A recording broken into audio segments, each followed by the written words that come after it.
Labas. Investor LT kanale kiekvieną savaitę vyksta klausimų atsakymų sesija. Čia jūs užduodate savo klausimus, o aš stengiuosi atsakyti. Todėl visuomet po naujausių Klausk atsakysiu video rašykite savo klausimus ir jeigu tas klausimas surinks daugiausiai laikų, aš žinosiu, kad tas klausimas yra itin aktualus ir stengsiuosi ne tik atsakyti, bet ir pasižiūrėti kiek įmanoma plačiau į tą klausimą. Todėl kviečiu ne tik užduoti klausimus, bet ir palaikyti kolegų įdomius variantus. Na ir kaip visada, pradėsime nuo kanalo rėmėjų klausimų. Priminsiu, jiems laikų rinkti nereikia, į jų klausimus aš visada atsakinėju.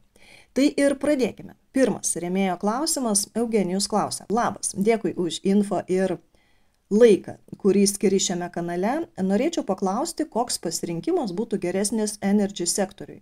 Ar imti ETF-ą, ar visgi pasirinkti atskirų įmonių, tokių kaip Chevron, ExxonMobil, ar netgi paieškoti kokių pigių, dar neįvertintų kompanijų. Ačiū už atsakymą. Na, aš čia pasakysiu labai paprastai, mes niekada nežinome, kokios kompanijos bus nugalėtojos vienoje ar kitoje srityje. Todėl statydami ant kažkokio tai sektoriaus ar pramonės šakos, mes dažniausiai apsidrausdami renkamės į portfelį kelis variantus iš tos srities. Ir tada jau tikimės, kad jeigu ne visi emitentai pavarys, tai bent jau dalis pasirodys gerai.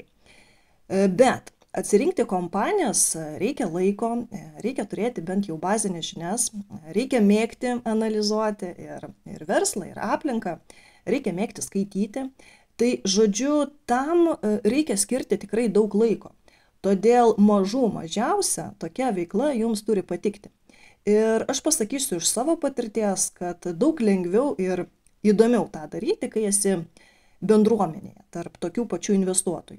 Nes vieni turi daugiau patirties vienur, kiti kitur, vieni turi daugiau analitinių gebėjimų, kiti dar kažką. Ir taip dalindamėsi, aktyviai bendraudami, mes mokomės vieni iš kitų. Todėl visada užduodame įvairius klausimus, daliname savo matymų, kartu ieškome atsakymų. Tai žodžiu, kai darai ne vienas, viskas yra daug įdomiau ir paprasčiau. Ir kalbant apie mane, tai man labai patinka atsirinkinėti kompanijas, man patinka dalintis idėjomis, nes kai pasidalinė, kiti gali nesutikti, gali pasižiūrėti iš kitų kampų arba būti tiesiog labiau susipažinę su konkrečia tema. Todėl veikti ir dalintis bendruomenė yra tikrai labai faina. Ir tada netaip gaila ir to laiko, kurį skiri. Ir būna tikrai labai geras jausmas, kai tavo idėja pasiteisina. Todėl konkrečiai žiūrint į jūsų klausimą, iš šios sektoriaus, tai aš turiu nemažai kompanijų atsirinkus, aš nesirinkau ETF-o ir laimėjus Trumpui visai neblogai jos sujudėjo. Tiesa, aš šį kartą neturiu nei vienos gigantės, kurias jūs išvardinote. Aš rinkausi tarp mažesnių, daugiau kurios užsiema tiekimu dujų ir naftos, ne tik kasyba. Bet, kaip sakiau, atsirinkti tokias idėjas tikrai reikia laiko, reikia daugiau galvų ir panašiai. Todėl, jeigu jūs, pavyzdžiui, veikiate vienas, nesate kokioje nors investuotojų grupėje, kur dalintumėtės idėjomis, tuomet aš sakyčiau, kad ETF-as yra tikrai geriau, nes jūs jau atsirinkote sritį, kurią norite investuoti, ant ko norite statyti, tai energetika ir su energetikos ETF-u be didelių pastangų jūs tiesiog uždengsite portfelį plačia diversifikacija, tai tiesiog dabar reikia įsirinkti patį geriausią ETF-ą.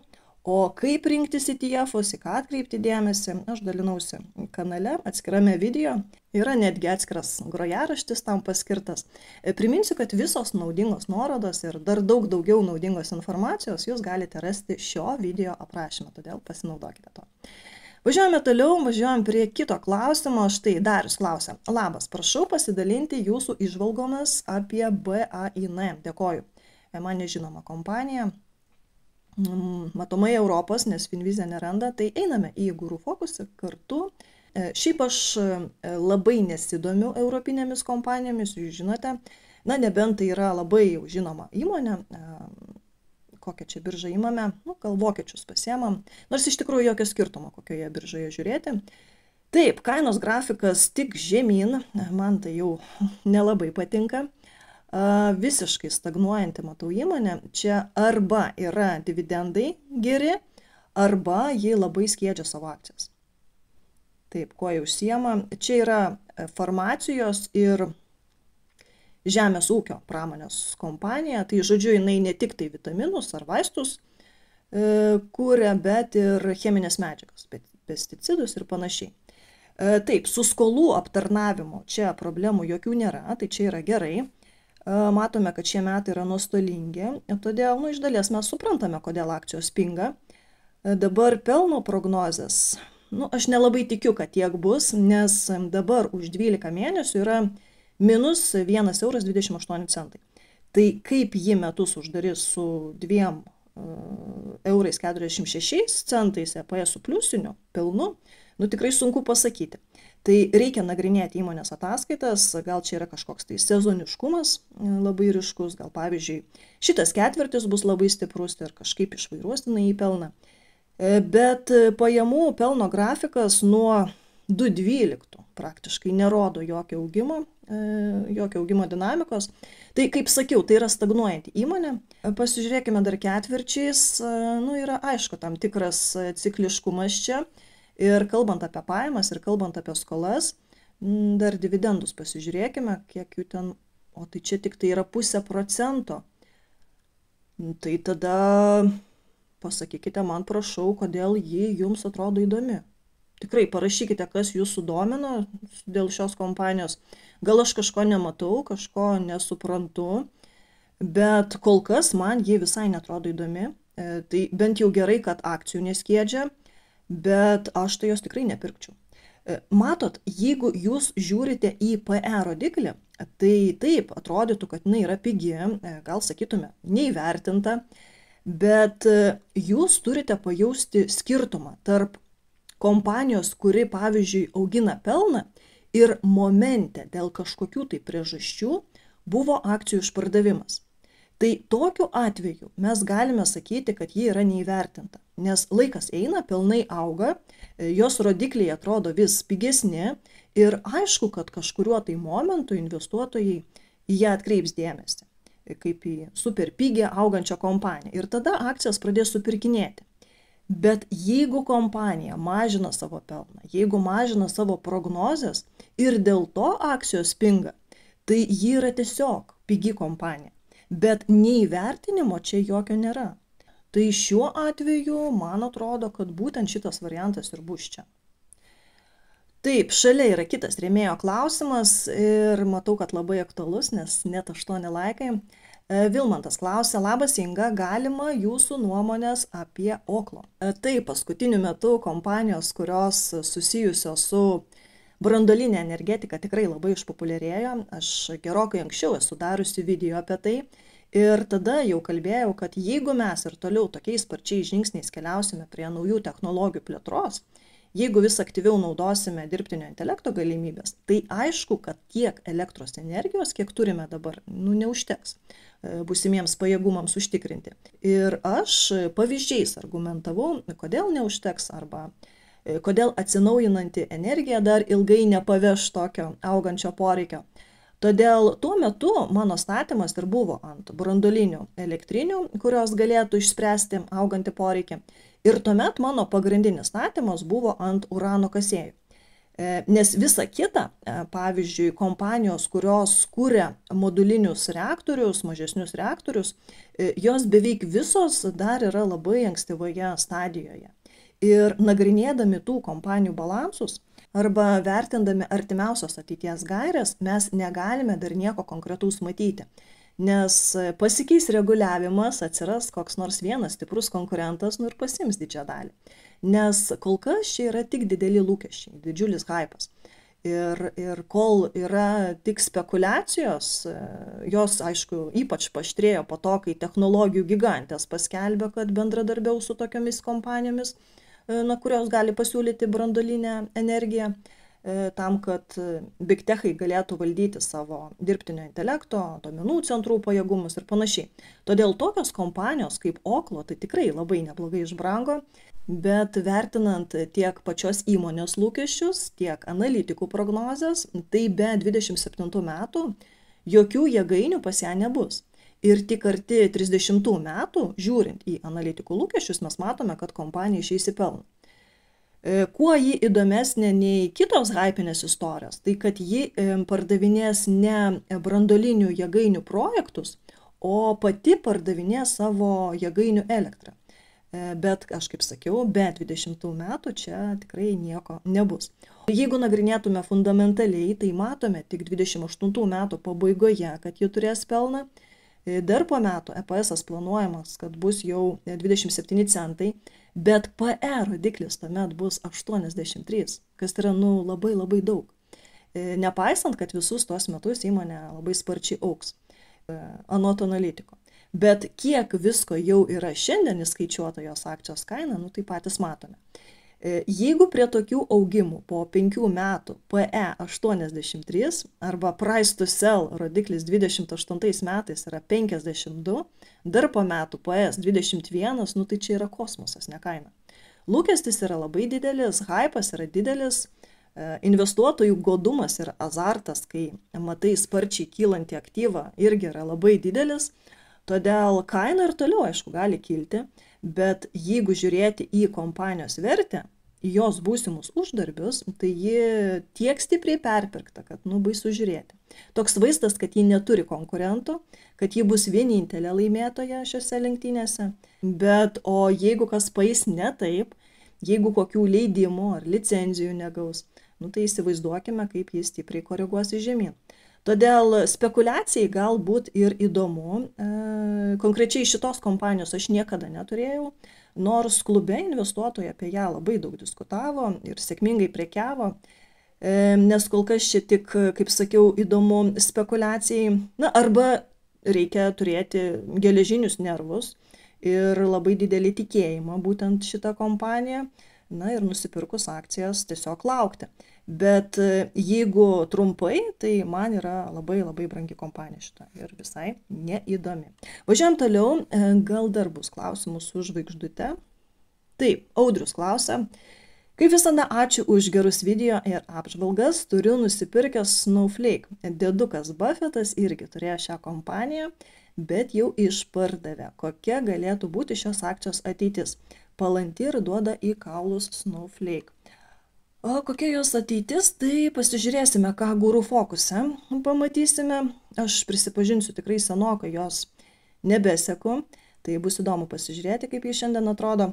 Aš puikiai atsimenu šią raketą per COVID periodą, bet matome, kad dar vis neplanuoja jinai pelno.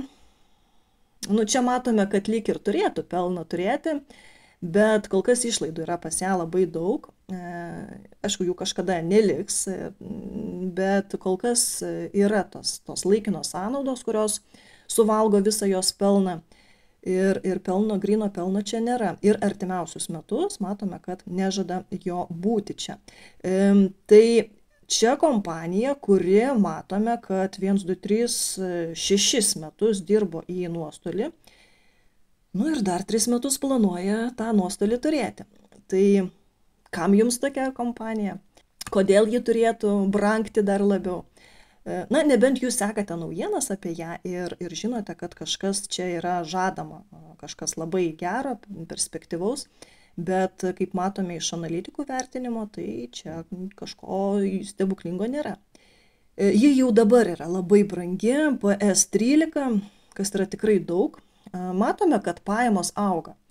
Vadinasi, galime sakyti, kad pats produktas, kurį jinai siūlo, yra geras, jis yra reikalingas pirkėjams, bet nepavyksta išeiti pelną, o tai yra blogai. Kam turėti tokį verslą, kam pirkti tokį verslą, kuris neveikia į pelną šitiek metų.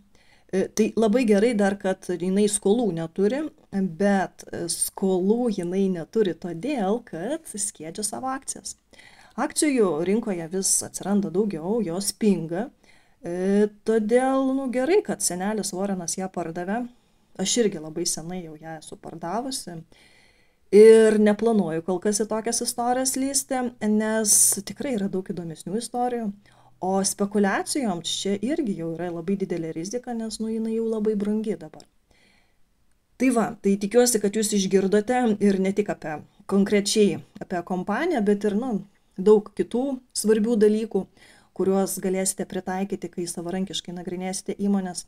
Todėl net jeigu kompanija atrodo neįdomi, siūlau neprasukti video iki kito klausimo, nes galbūt išgirsite kažką naujo ir naudingo. Todėl labai gerai, kad yra laiko takelis, jūs visada galite pasirinkti, kas jums įdomu, bet aš tikrai labai stengiuosi atskleisti kiek įmanoma plačiau kompanijų nagrinėjimo, todėl kas dar tik mokinatės, tikrai pasinaudokite to.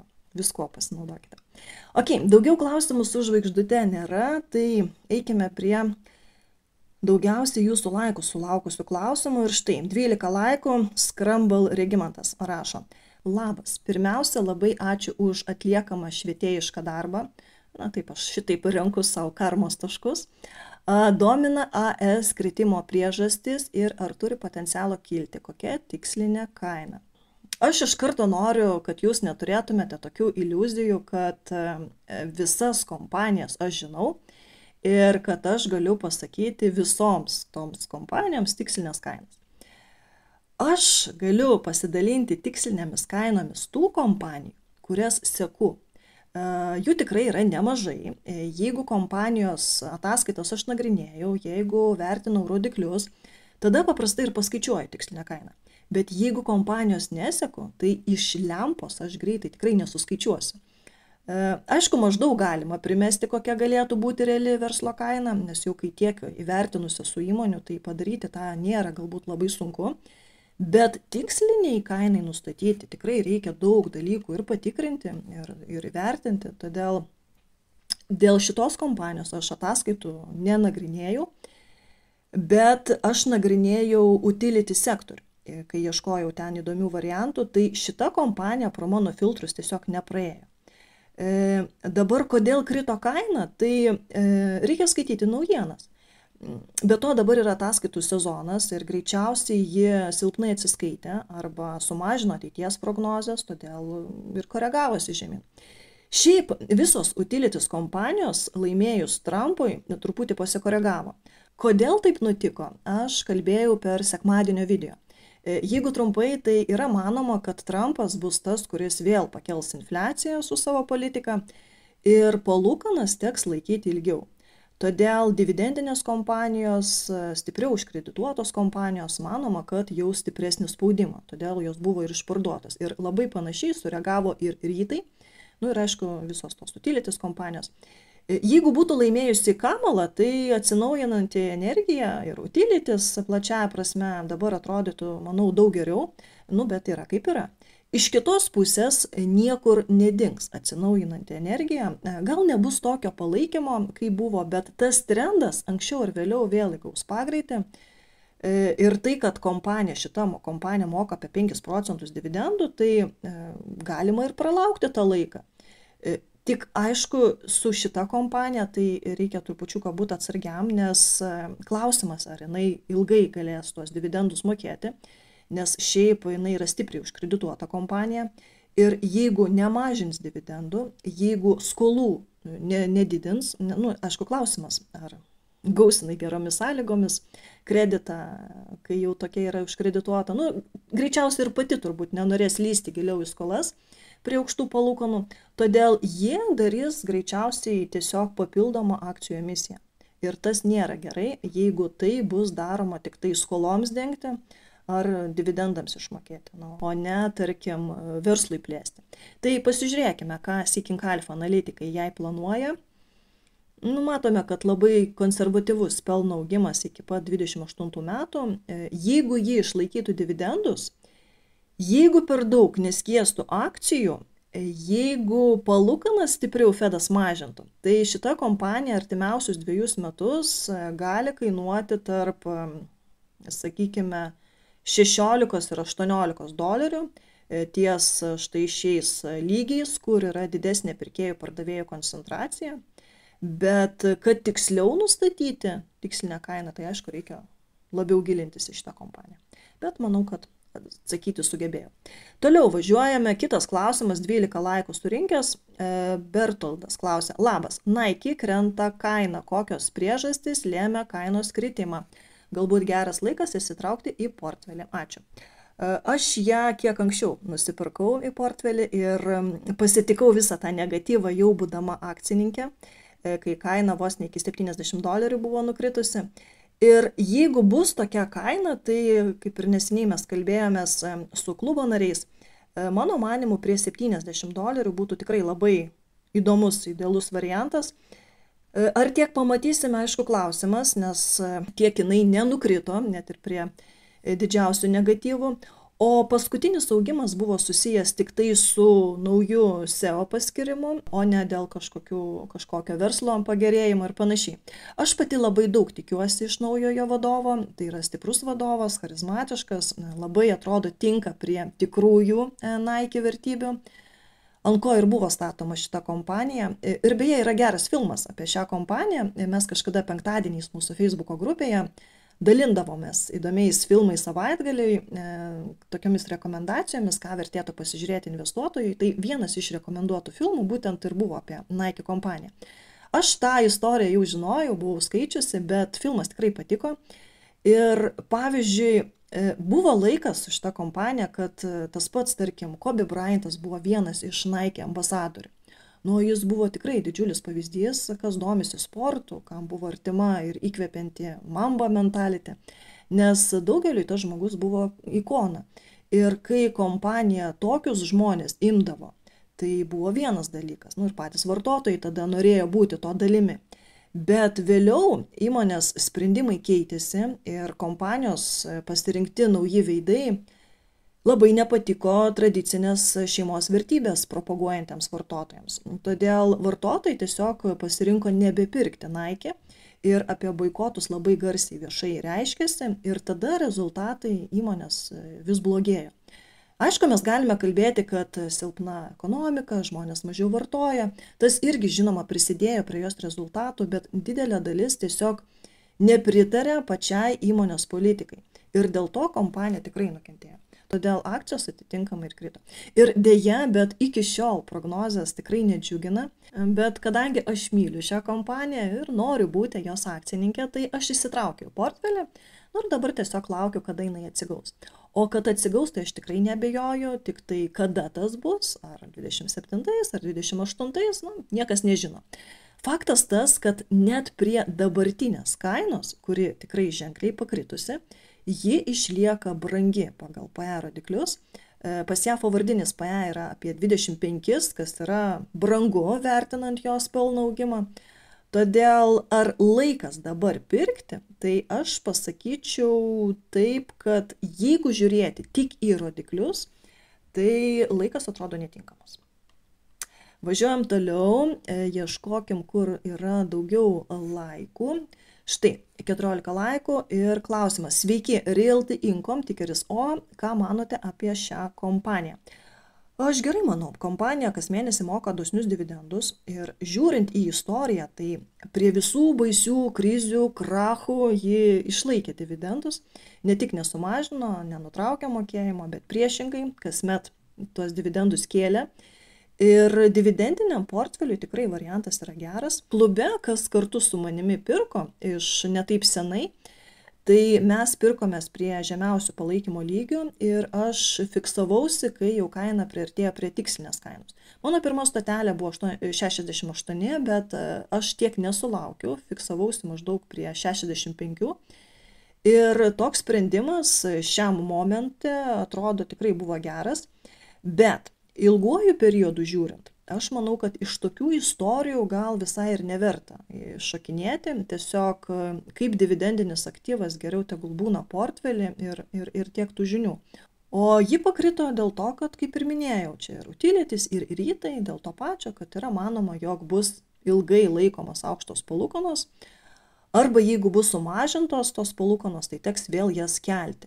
Bet taip gali juk ir nebūti, nes Trumpas turi tikrai infliacijai numušti įrankių ir tų įrankių nemažai, tai visaip gali būti. Tikslinės kainos aš nekeičiu, čia galima būtų tiesiog pakeisti datą ir vėl laukti pusantrų metų laikotarpį už $68–70 už akciją.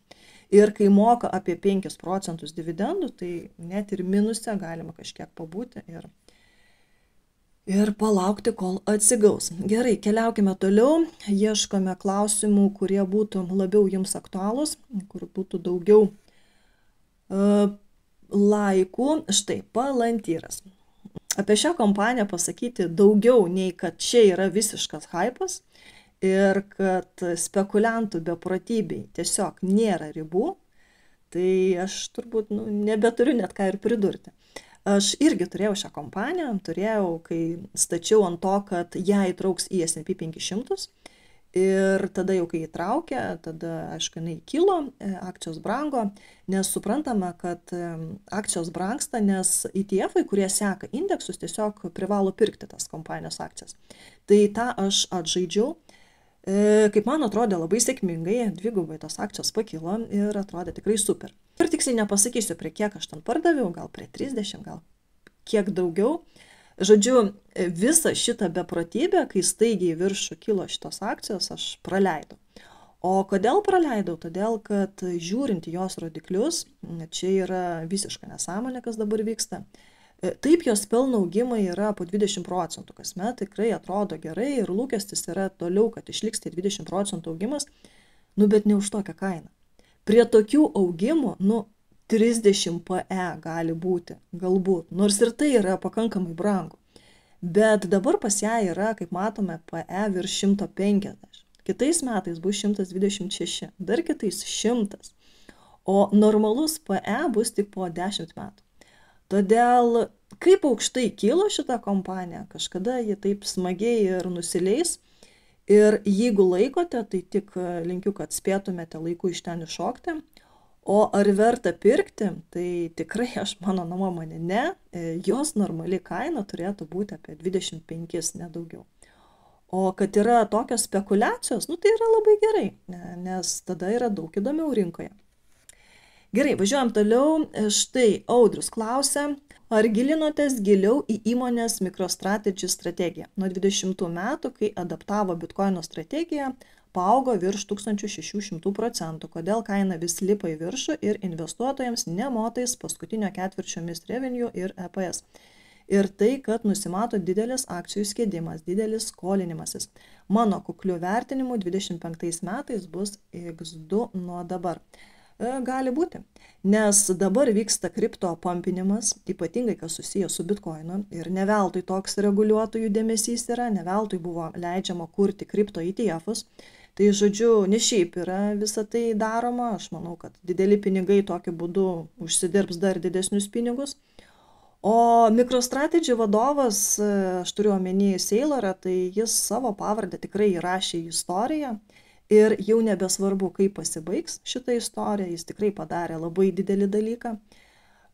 Jūs žinote, aš nesu kripto fanė, niekada tokia nebuvau, aš vis rinkdavausi variantus, kuriais bent kiek dalyvaučiau šiame trende, bet netiesiogiai imdama kripto. Tai aš turėjau minerius, Riot, Mara, turėjau Coinbase biržą, o dėl šitos kompanijos tikrai nesu tikra, ar kada turėjau, gal nebent labai trumpai, bet aš sutinku su jumis, ji skiedžia akcijas, ji dabar dar aktyviau skolinasi, kad tik daugiau bitkoinų pripirktų. O bitkoinas dabar labai pampinamas ir aukščiausių vadovų lygyje tas yra daroma, kas reiškia, kad čia dar gali būti labai rimtas judėjimas į viršų. Ir šita kompanija, aišku, jau yra žiauriai brangi, bet ji ir toliau gali brangti iki tol, kol visa tai nesprogs. O kada visa tai sprogs, nieks nežino, bet aišku, bus labai įdomu, kuo čia viskas baigsis. Važiuokime toliau, dar labai norisi kuo greičiau atsakyti į tuos klausimus, kurie surinko daugiausia jūsų laikų. Gaila, kad aš negaliu išreitinguoti, būtų daug paprasčiau. Štai 6 laikai ir Rykis klausia, ką manote apie kripto bumą, ar investuojate į jį, kiek manote dar pakils BTC. Iš tiesų, hypas didžiulis ir kaip sakau, jeigu anksčiau aš griežtai ir kategoriškai buvau prieš kripto ir tiesiogiai tai neinvestuodavau, tai šiandieninėje situacijoje, kai sekas tvirtina kripto ETF-us, nors ir sukandęs dantis, labai nenorom, bet tą daro. Ir plus girdime, kad SEC vadovas bus pakeistas, kad kripto industrijai bus daug palankesnė aplinka.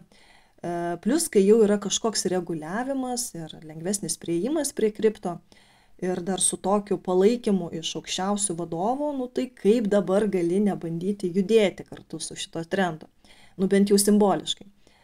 Kodėl iki šiol neinvestuodavau šį kripto? Todėl, kad aš nesupratau, kaip reikia vertinti kripto. Kokia, pavyzdžiui, yra tikslinė bitkoino kaina, pagal ką skaičiuoti.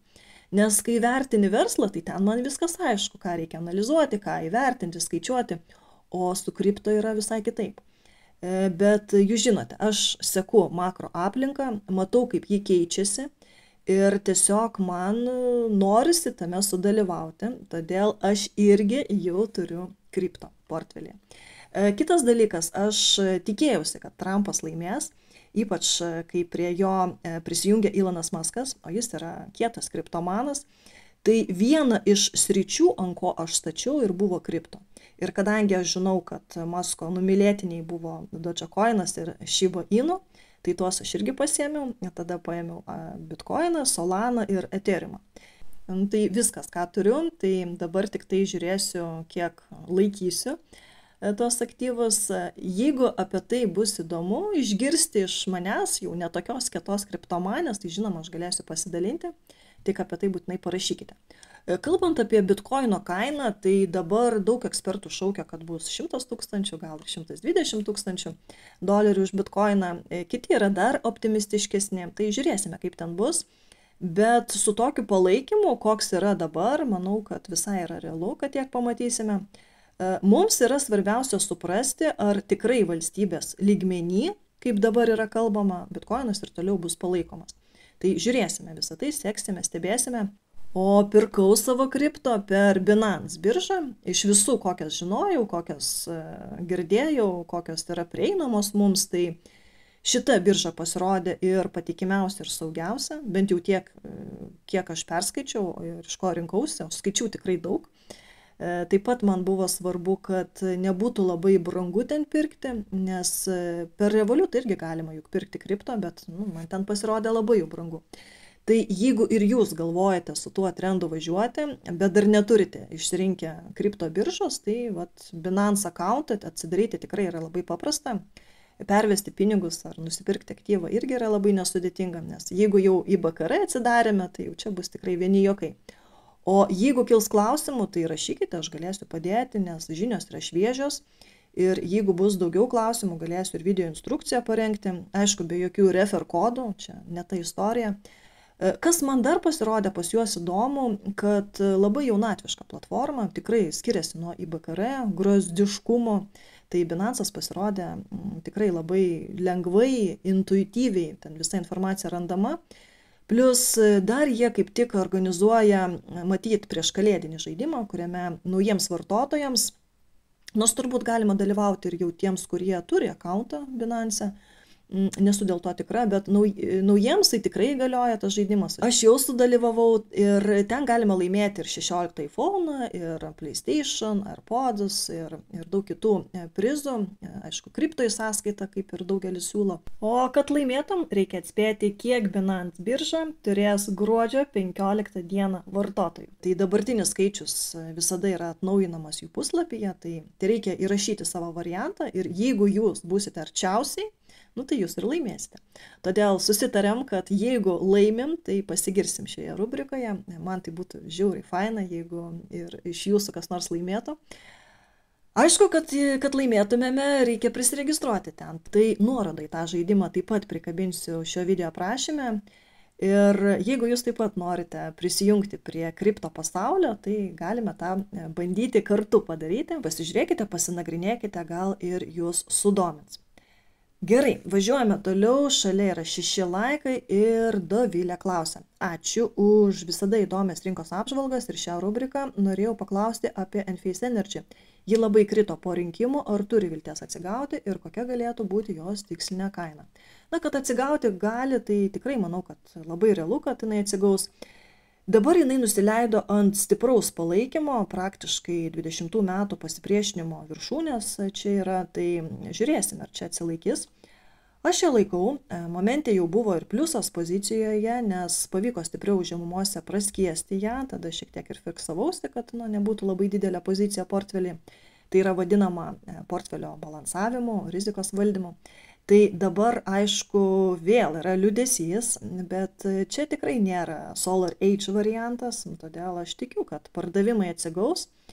Kur buvo nusivylimas, tai tame, kad kompanija kalbėjo, kad antras šių metų pusmetis bus daug geresnis, mes jau matysime atsigavimą, bet realybė yra kitokia. Todėl lūkesčiai yra nustumiami į dar tolimesnę ateitį. Ir už tai, kad tie lūkesčiai jau buvo įskaičiuoti kainą, dabar kompanija yra tiesiog baudžiama ir akcijos išparduodamos. Bet kai tik situacija gerės, investuotojai vėl tos lūkesčius anksčiau laiko įskaičiuosi kainą ir pagal analitikus pelno augimai nuo 25 iki 28 metų numatomi daugiau nei 20%, kas yra tikrai puiku. Todėl galėtų būti iki artimiausiais metais, 2 metų laikotarpiu apie $100, $120 už akciją. Aišku, jeigu grįž didesnis hypas. Arba momente bus įskaičiuotas konkurentų neutralizavimas, aš čia kalbu apie muitus kiniečiams. Aš labai laukiu jos atsigavimo, jeigu atvirai, tai labai norėčiau jau su ją sėkmingai atsisveikinti, bet ką darysi. Yra kaip yra, laukiam kantrybės, viskas aš manau, kad čia su ją bus gerai. Ok, dar paieškokim labiausiai jūsų palaikymo sulaukusių klausimų. Taip. 5 laikai ir Viktoras klausia. Labas Inga, dėkui už atsakymus ir video. Šį kartą atšokus Intel išlindau iš minuso ir jau turiu pliusą. Iš vienos pusės lyg jis dar ir turi ilgesnėje perspektyvoje augti, bet tą buvusi duobė nugazdino ir kamuoja kitas baimės jausmas. Ir noras uždaryti poziciją. Kaip jūs elgtumėtės, nes kiek žinau, esate INTC nekartą nagrinėjusi. Ačiū už diskusiją. Taip, ji viena yra pirmųjų kompanijų, kurias aš įsitraukiau į portfelį. Tai puikiai ją žinau ir tikrai patinka kompanija, tokia savotiška nostalgija, aš ją jaučiu. Bet jį reikia pripažinti visiškai nepatempė prieš stiprius konkurentus, nors momente atrodė ir pajėgi, ir konkurencinga, bet dėja. Ir dar sakyčiau, taip sąlyginai visai neseniai prieš didžiąją jos korekciją, kaip ir buvo viltis, kad jinai gali būti konkurentė Nvidiai ar AMD su naujausia savo technologija ir kad jie gali atsiriekti prarastas rinkos pozicijas, bet dėja dabar yra svarstomas tik tai išgyvenimo klausimas ir skaičiau, kad yra formuojami biudžetai tokioms too big to fail kompanijoms, kad jeigu joms nepavyktų pačioms išplaukti, tai jas gelbės valstybės lygmenių. Ir čia buvo kalba apie Boeingą, apie Intel. Tai aš neturiu jos, kažkaip pavyko laiku iššokti, nors ji tikrai gan dažnai pas mane portfelį būna. Kai tik stipriau išsiparduodavo, aš visą laiką stengdavausi ją atpirkti. Ir kai jau labai atrodo brangi, tada stengdavausi atsikratyti. Šiaip ilguoju periodu, bent 5 metams į priekį, jeigu žiūrėti, tai aš tikiu, kad ten daug kas pasikeis. Jinai atliks spin-offus, pabaigs savo gamyklas ir prasidės augimo trendas. Nors čia gali būti ir kitaip, aišku, žiūrėk, dar atsiras kažkas panašaus į Qualcommą ir sugalvos nupirkti labai pigų Intelį.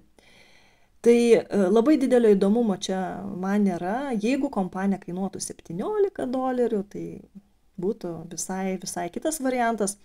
Bet kuriuo atveju didelio ralio aš čia nelaukčiau, nebent atsirastų kažkoks užtikrintumas, kad Intel visus aplenks ir panašiai, bet kol kas to tikrai neturime.